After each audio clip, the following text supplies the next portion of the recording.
Dalawang 10. Ilang 10 ito? 20. Ang tanong ko, ilang 10 ito? Dalawa. Kasi ito, di ba? Dati binilang natin to. Ilan to?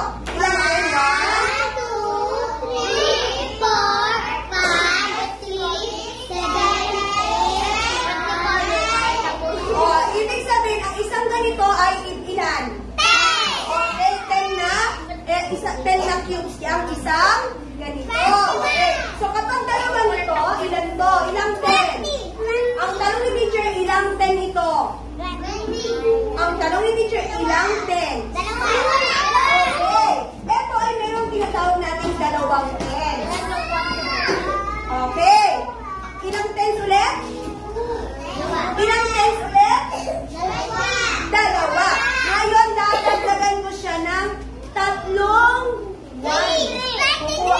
Kukuha ko ng 1,